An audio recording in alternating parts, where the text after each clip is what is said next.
Since the beginning of recorded history, the human race has been at war. First with members of their own family, then their fellow countrymen, and finally nations at large. Yet perhaps the starting ground for all these conflicts lays somewhere deeper, within the very character of the human condition, in the dark, untouchable crevices of the human heart. It is said that the first iniquity of free will began even before the maiden pilgrimage from the embryo, preceding the very creation of the earth itself, in the forelife of souls in the heavenly realms. The dawn of warfare, some believe, was initiated by a fallen angel whose trespass against God was pride. In ancient Babylonia, in an age so long ago that the exact millennium remains in question, the Tower of Babel began construction. It was to be the single greatest achievement of the human race. A tower so tall that its summit would reach the heavens, and by it prove to the world that their race was superior. It would be God's irony that it would never be finished. Time passed, nations fell, a machine age emerged, and once again the ingenuity of the species which held dominion over all others unveiled what was at the time the most monumental accomplishment ever imagined, the largest machine yet constructed. An automation so mammoth and so revered, even before its first demonstration, that its only befitting name was Titanic. On April 10th, 1912, it set sail. It was boasted to be the ship that God himself could not sink.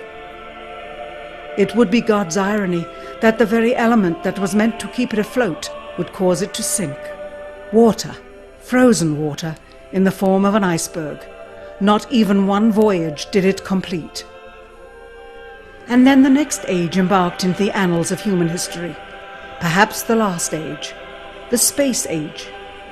Competition for victor was unparalleled. Powerful nations spent billions in unabashed rivalry to outdo the other. The Soviet Union launched the first orbiting satellite, the first animal, the first man.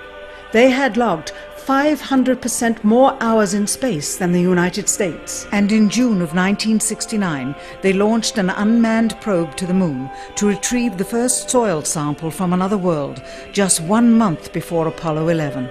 That's how close the race was. Had their unmanned probe not crash-landed into the lunar surface, the first moon rock brought back to Earth would have been by the Soviet Union. Richard Nixon, president at the time, had this to say about the latest work of the human hand.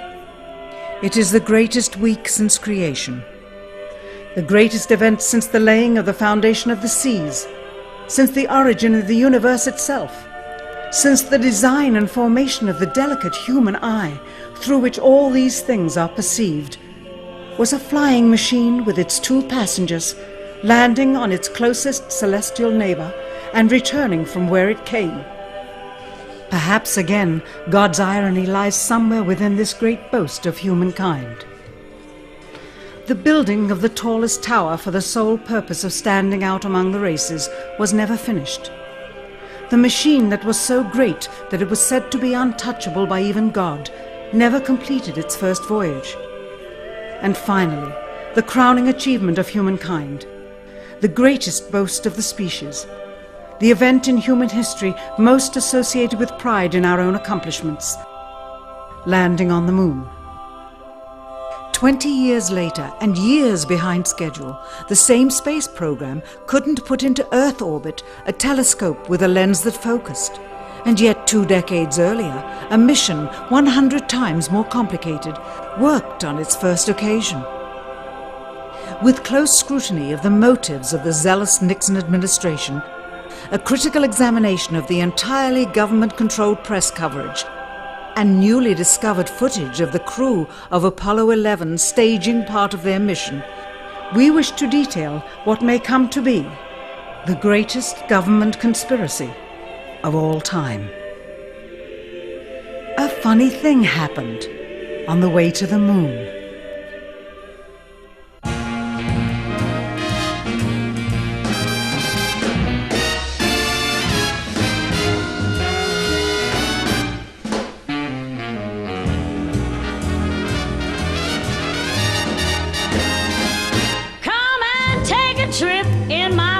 ship. We'll have a lovely afternoon, kiss the world goodbye, and away we'll fly.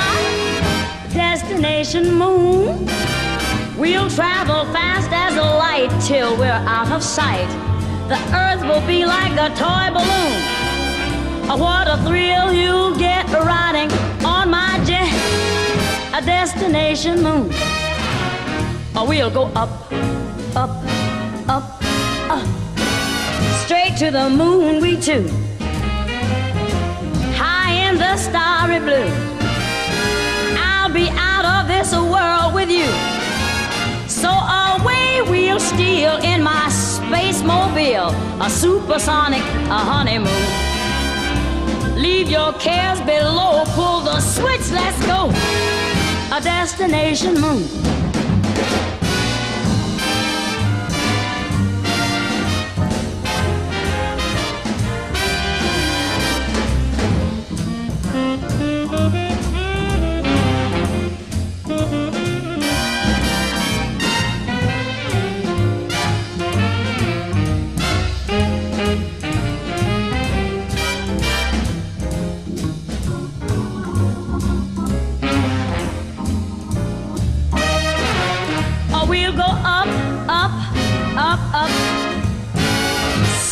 To the moon we two.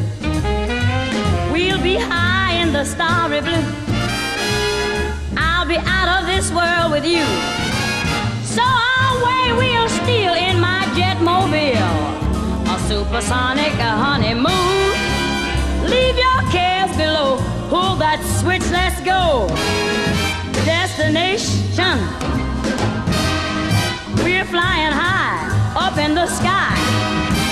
Destination, destination moon.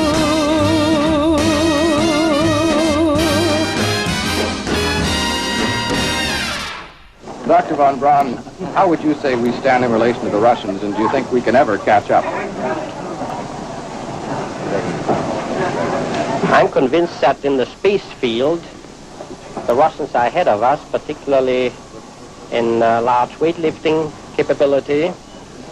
And that at the moment, the problem is not so much to catch up, but first build up the working speed that they have already demonstrated. After we are running as fast as they do, there's still a considerable gap to close, and only the future will tell whether we'll manage to close that gap. We cannot and will not ever get into this race as we should, so long as all of our objectives are short-term objectives. We've got to have no finite end to our objectives. The end of our objectives should be as far as we can see at any given time. But right now, we need a 10 to 12-year program that has as its ultimate goal the manned domination of space. And if we don't, we're going to be in trouble. I believe that this nation should commit itself to achieving the goal before this decade is out of landing a man on the moon and returning him safely to the earth. We must assure our preeminence in the peaceful exploration of outer space, focusing on an expedition to the moon in this decade. T-minus 60 seconds and counting. We passed T-minus 60. 55 seconds and counting. Neil Armstrong reported back when he received the good wishes. Thank you very much. We know it will be a good flight. Good luck and Godspeed. 40 seconds away from the Apollo 11 liftoff. All the second stage tanks now pressurized. 35 seconds and counting. We are still go with Apollo 11. 30 seconds and counting. Astronauts report it feels good. T-minus 25 seconds. 20 seconds and counting. T-minus 15 seconds. Guidance is internal. 12, 11, 10, 9. Ignition sequence start. 6.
Unbeknownst to the citizenry, high above the Earth, beginning at an altitude of 1,000 miles and extending an additional 25,000 miles, lay lethal bands of radiation called the Van Allen radiation belts.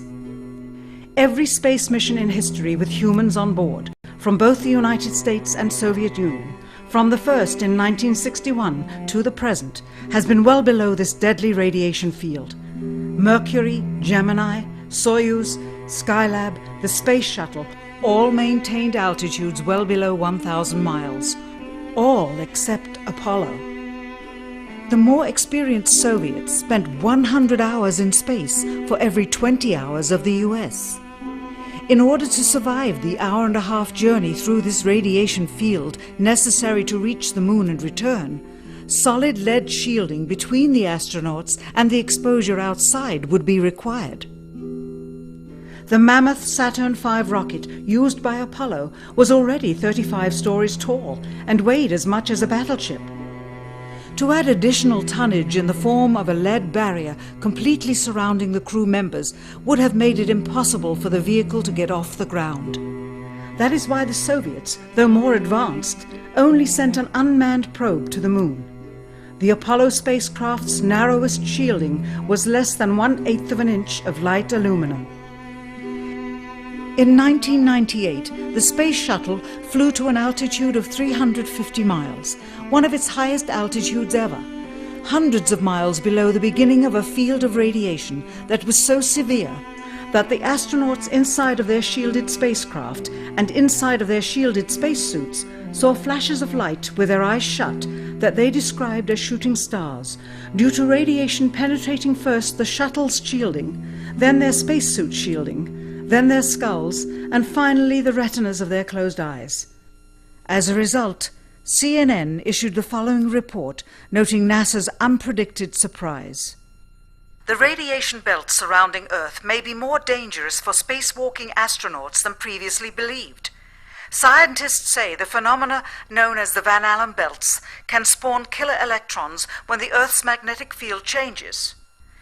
These electrons that are being studied could have an important effect, not only on satellites, which has happened in the past, but could also affect the astronauts by creating large doses of radiation that could influence their health. The electrons can penetrate through various materials, including spacesuits, and can pass through, in fact, the walls of the space station, and can create high charges deep inside of these objects. President Kennedy, a man of political, not scientific background, set the irrevocable goal of landing a man on the moon by the end of the 1960s, just days after America's first astronaut had spent a mere 16 minutes in space, not even achieving a single orbit around the Earth. We choose to go to the moon in this decade and do the other things, not because they are easy, but because they are hard. We take an additional risk by making it in full view of the world. But as shown by the feat of astronaut Shepard, this very risk enhances our stature when we are successful. The technology necessary to launch the massive Saturn V rocket and an intercontinental ballistic missile is 95% similar. When the Soviet Union launched mankind's first satellite, Sputnik, in 1957, there was grave concern that they had mastered space ahead of the United States and might use this advantage to launch a first nuclear strike from an orbit high above North America. When they also put the first animal in space, then the first man in space, then achieved the first spacewalk, the first crew of 3, and the first ever of 2 simultaneously orbiting spacecrafts, Concern turned to fear and then horror as America watched their communist enemy achieve all these firsts with no hope in sight of ever catching up. President, a member of Congress said today that he was tired of seeing the United States second to Russia in the space field.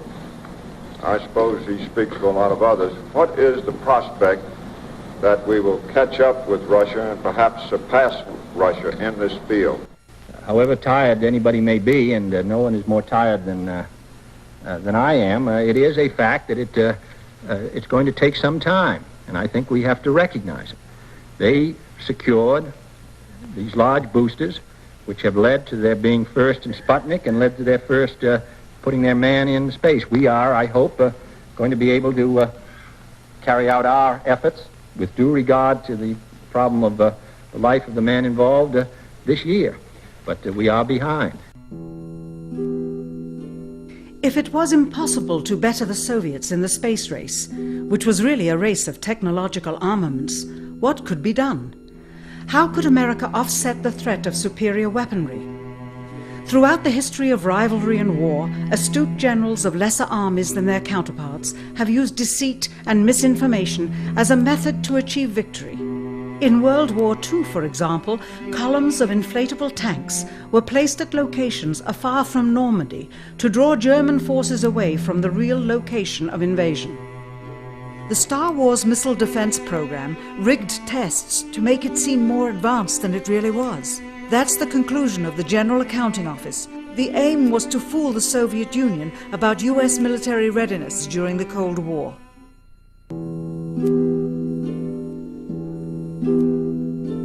Certainly, it was not possible to fool just the Soviets about US strategic capability in the 1960s, while somehow informing 200 million Americans of the truth secretly.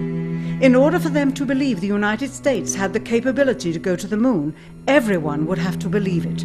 Furthermore, the pride of a nation was at stake, and the goal of a martyr, not to mention the growing unrest domestically of a government throwing tens of thousands of lives away in a foreign war riddled with contradiction and ambiguity.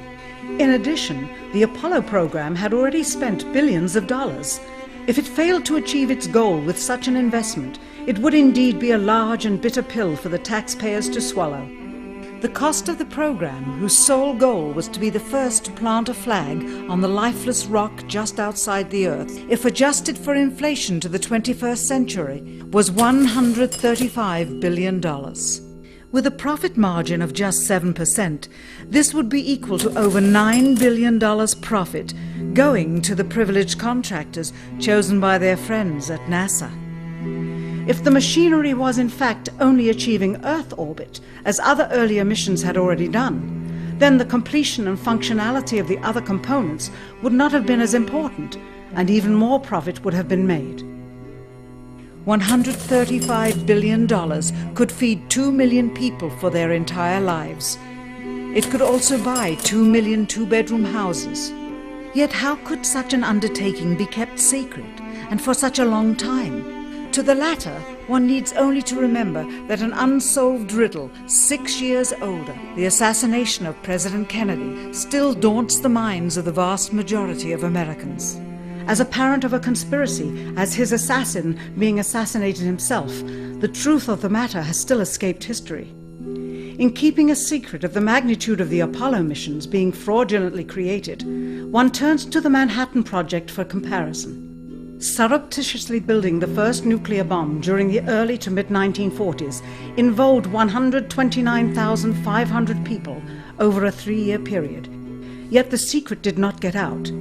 A quarter century later, the art and technology of espionage inevitably improved, narrowing dramatically the number of players in the know of a large clandestine operation. Just 1 year before the first mission to the moon, NASA launched the Tetra satellite, specifically designed to simulate flight data coming from the moon, so that the ground crews could rehearse the landing, much as the astronauts did in their own simulations. Had it not supposedly fallen back to Earth, all that would have been needed during the actual flight would be a repeat of one of these computer programs, with a few original variations, transmitted to the satellite for rebroadcast to Houston. scores of computers and their deceived operators on the ground would then receive prearranged information, including the alleged location, altitude and fuel consumption of the spacecraft, as if it were descending to the moon's surface. If the Soviets tried to find the actual location of an Apollo crew in the hundreds of thousands of miles surrounding the Earth and the moon, it would be tantamount to trying to find a rowboat in the Atlantic Ocean. The fact that the Apollo program was so departmentalized, with various construction and test sites around the country, meant that only a few people saw the whole picture. And for the first time ever, there was no independent press coverage of such an historical event. Whatever pictures and sound were distributed to the public were strictly controlled and previewed by the federal government. They were then disseminated unchecked until this hour. For who would realize that the unthinkable was not only possible, but absolutely true?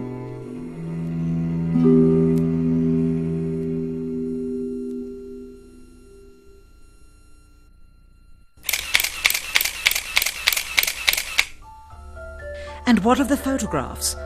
What do they tell us? On 3 separate occasions, our office asked NASA's Public Relations Department for every single picture of an astronaut on the surface of the moon, just during the maiden voyage of Apollo 11. Many duplicates were sent. In all, fewer than 20 pictures were found, including first-hand investigation on site at the agency's vaulted archives. Quite surprising, considering the historical significance of the event. These very photographs are the same ones circulated year after year on anniversary commemorations. It is estimated that in just the first 60 minutes on the moon, motivated by the tenuous nature of the circumstances, many more exposures could have been expediently taken. Also surprising is the scarcity of photographs of the mission's chief pioneer, Neil Armstrong. The greatest achievement in human history, and of the man whose first step echoed around the world, dawning a new age of scientific enlightenment, there is only one full-body picture of him on the moon, besides this ghostly reflection. This one, taken by an automatic camera mounted on the side of the lunar module. Perhaps he feared liability, should the whole conundrum later become unraveled. Perhaps he has forgotten that he attested to the authenticity of the event with his signature on this plaque engraved by the federal government. In fact, in the more than 30 years since the event, aside from NASA's initial press conference and the occasional brief anniversary remarks where few questions were permitted, he has never given one on-camera interview to anyone, ever.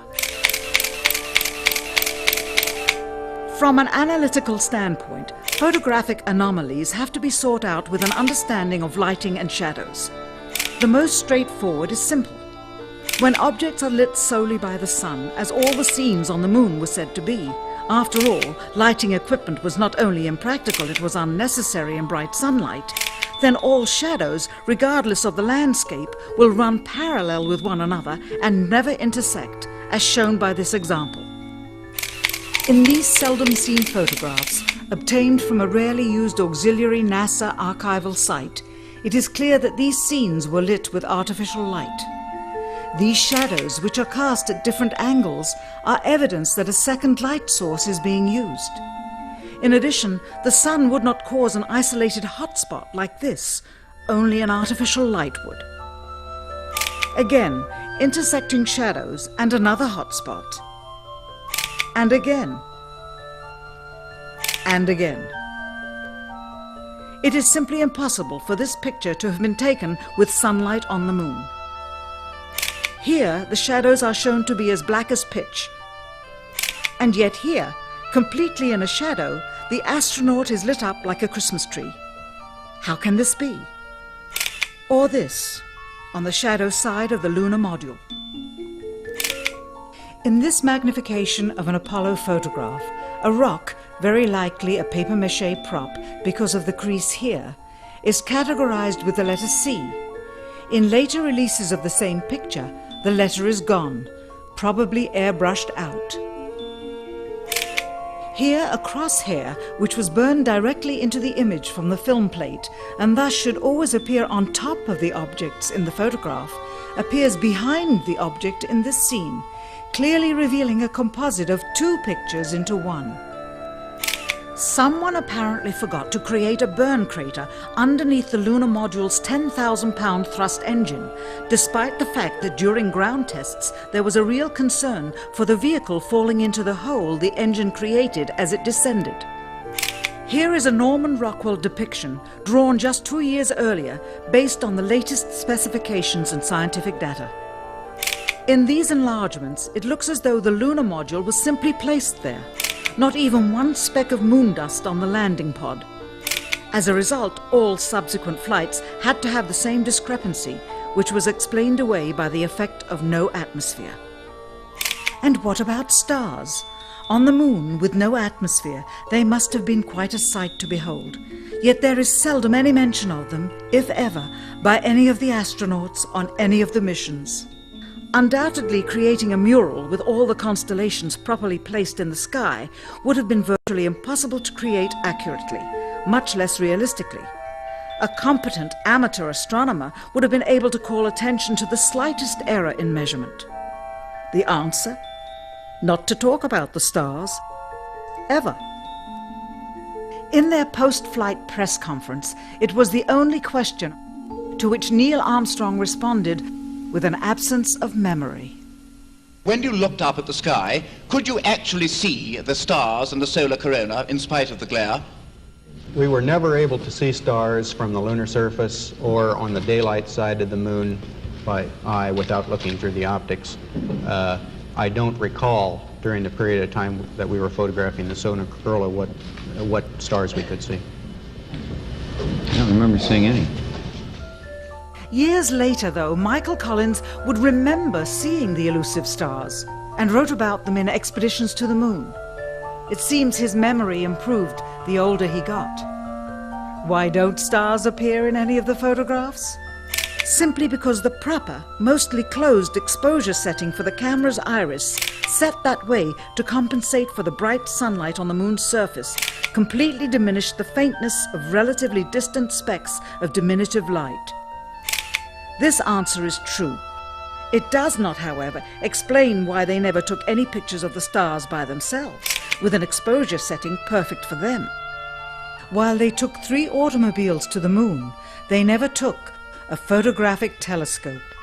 Had they done so, they would have been able to see farther into the universe than had ever before been realized. If they had taken a telescope and were not actually on the moon, they would have had to concoct undiscovered galaxies that might one day prove to be non-existent. The cost of the 3 moon rovers in 21st century currency?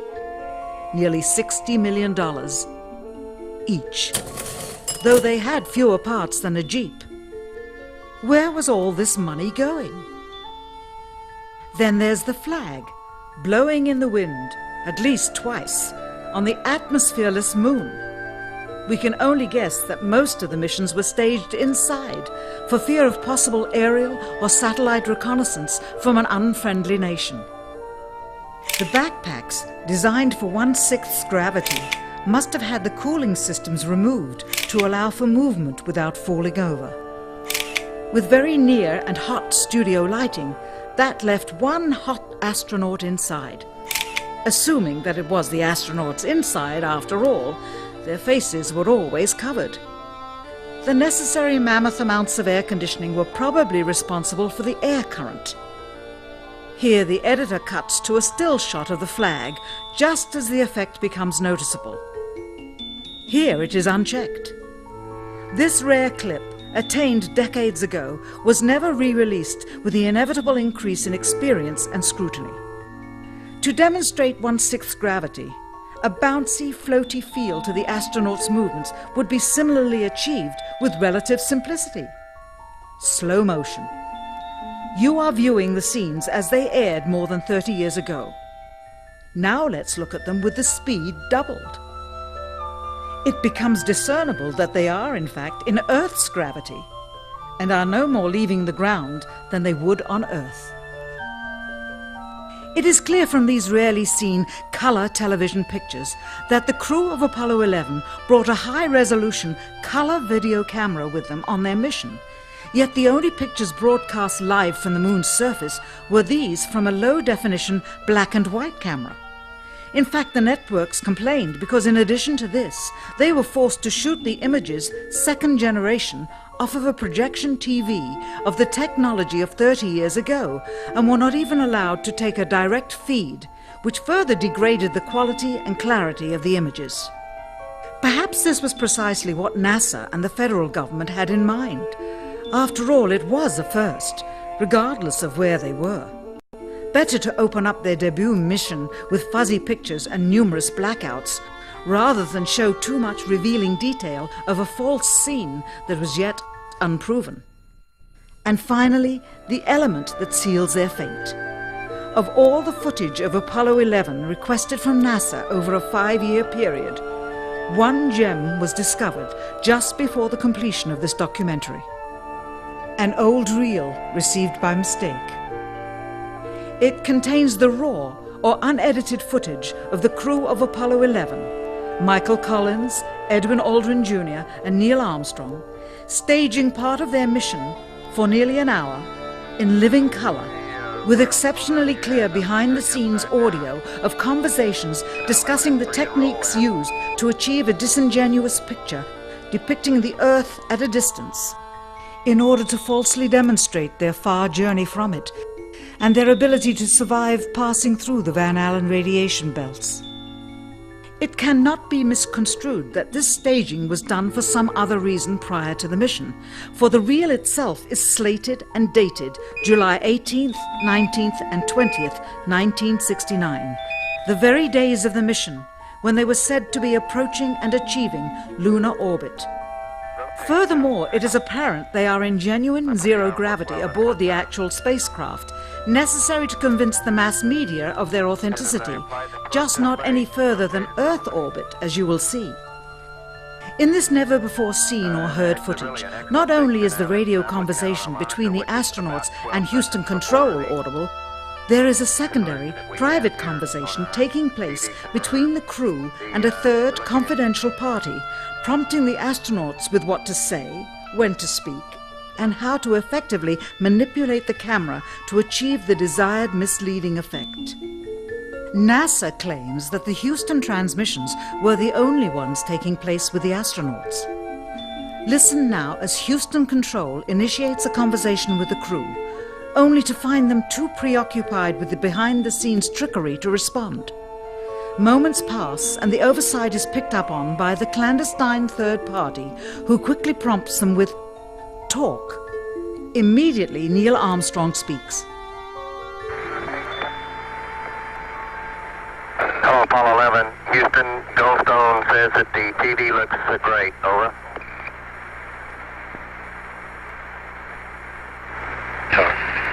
Okay, Roger. We're nothing in on Earth. Again, the illusion they are attempting to create is the Earth at a distance to demonstrate their far journey from it and their ability to survive passing through the Van Allen radiation belts. Understand, too, that only about 20 seconds of this raw footage was ever broadcast to the public, and these conversations discussing their deception were believed to be private, until now. Here they discuss that these television transmissions were in fact not broadcast live as everyone believed. They were first screened and edited for playback later. Roger, Neil. We just wanted a narrative such that we can, when we get to playback, we can sort of correlate what we were saying. Thank you very much. Here they discuss the fact that they have turned out the lights and have blocked out sunlight from entering the spacecraft through the other windows, as to not cause any reflected light to fall onto the spacecraft's wall in the foreground. Okay, very good. Well, we shut out the sun coming in some of the other windows into the spacecraft, so it's looking through the number one window, and there isn't any reflected light. The reason this was done is so that the truth of the matter would not be revealed. It is this. Though the federal government would have you believe that this is a view of Earth from a distance out of the spacecraft's window as it nears the moon, it is not. What they have ingeniously done is placed the camera at the back of the spacecraft and centered the lens on a circular window in the foreground, outside of which it is completely filled with the Earth in low orbit. The circumference of the window then appears to be the diameter of the Earth at a distance, with the darkened walls of the spacecraft appearing to be the blackness of space around it.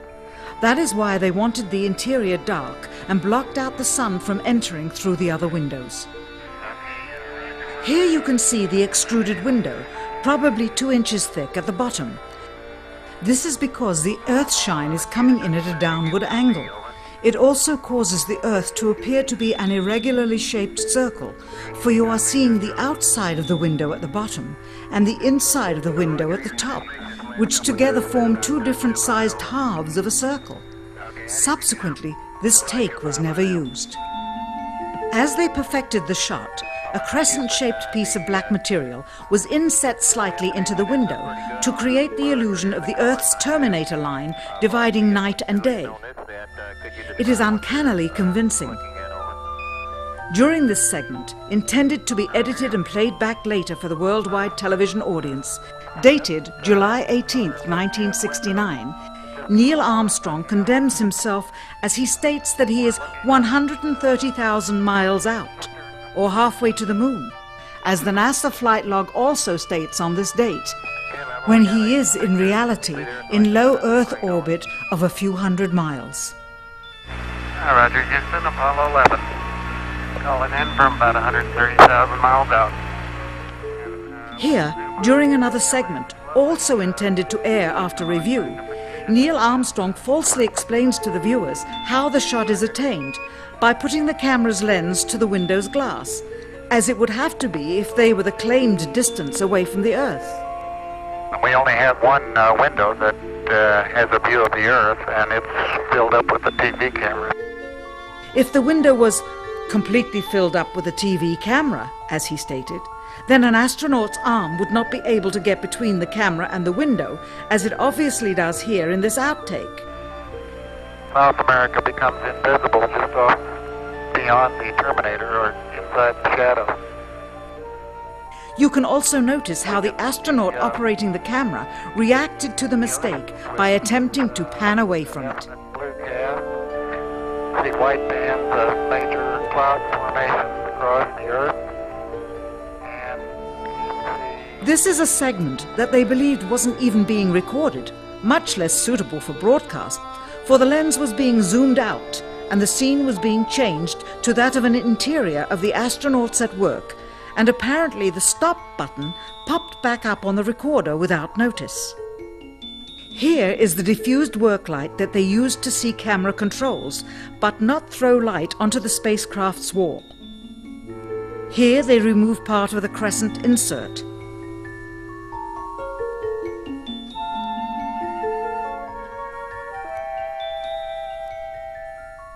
Finally, the iris is opened up and you can see the real location of the camera and the very bright and near Earth out the window.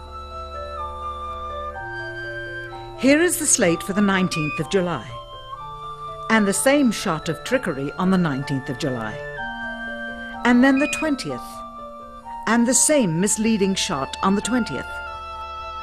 Later that evening, they were said to be walking on the moon. How can this be when they were in Earth orbit only 9 hours earlier, and the moon is some 3 days' journey away? Furthermore, if they genuinely went to the moon, why would they be faking any part of it? Why this trickery with the window? By faking being halfway to the moon, it becomes apparent that they did so because they could not even go halfway. It thus confirms that the stumbling block to their success was the lethal radiation of the Van Allen radiation belts. Since the same equipment was used on the subsequent missions in the 40 months that followed, none of them could have gone to the moon. They only increased their proficiency at staging them. When some TV viewers of the second manned mission to the moon telephoned the networks complaining that reruns of I Love Lucy were being interrupted, it became clear that for the taxpayers, once was enough. But it wasn't enough for the government and contractors. Billions of dollars of pure profit went with each return. How coincidental that the following mission would have the element of life and death jeopardy. Apollo 13. Now the public would take going to the moon more seriously and be reconnected with the drama. We now realize that perhaps the reason Neil Armstrong has never given an on-camera interview is because he doesn't want to lie anymore. What threats may have been made upon such honorable men or their families to possess their reluctant cooperation and later ill feelings towards perpetuating this still darkened hour in American history? NASA's highest-ranking official, James Webb, resigned without explanation just days before the first Apollo mission. Why, when he was on the threshold of achieving the greatest accomplishment of his career? All 3 Apollo 11 astronauts also resigned shortly after their return. On the 25th anniversary of the event in 1994, Neil Armstrong made a rare public appearance and held back tears as he spoke these brief cryptic remarks before the next generation of taxpayers as they toured the White House. Today we have with us a group of students among America's best. To you we say, we have only completed a beginning. We leave you much that is undone. There are great ideas undiscovered, breakthroughs available to those who can remove one of truth's protective layers. He is that layer.